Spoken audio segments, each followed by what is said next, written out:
நோவா ஸ்கோட்டியாவில் உள்ள கொல்செஸ்டர் பிராந்தியத்தில் மனித எச்சங்கள் கண்டெடுக்கப்பட்டமை தொடர்பாக நோவா ஸ்கோட்டியா RCMP அரசு கனேடிய குதிரை போலீஸ் விசாரணைகளை முன்னெடுத்து வருகிறது. கடந்த ஜூலை 22 நோவா ஸ்கோட்டியா ரிபர்ட் பகுதிக்கு அருகில் உள்ள காட்டு பகுதியில் மனித எச்சங்கள் கண்டெடுக்கப்பட்டதாக அதிகாரிகளுக்கு தகவல் கிடைத்ததாக போலீசார் தெரிவித்தனர். மீட்கப்பட்ட மனித எச்சங்கள் ஒரு ஆணுடையது என்பதும் அவரது மரணத்தில் குற்ற செயல்கள் அடங்கியிருக்கலாம் என்று தாம் நம்புவதாகவும் போலீசார் குறிப்பிட்டுள்ளனர்.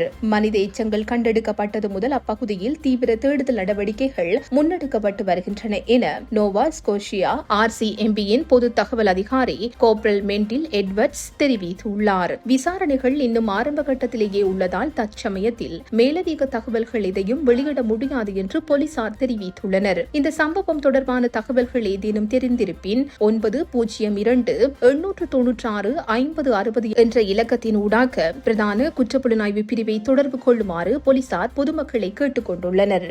இந்த செய்தி உள்ளிட்ட மேலதிக விரிவான செய்திகளுக்கு www.behindmenews.org என்ற எமது இணைய பக்கத்தினை பார்வையிடவும்.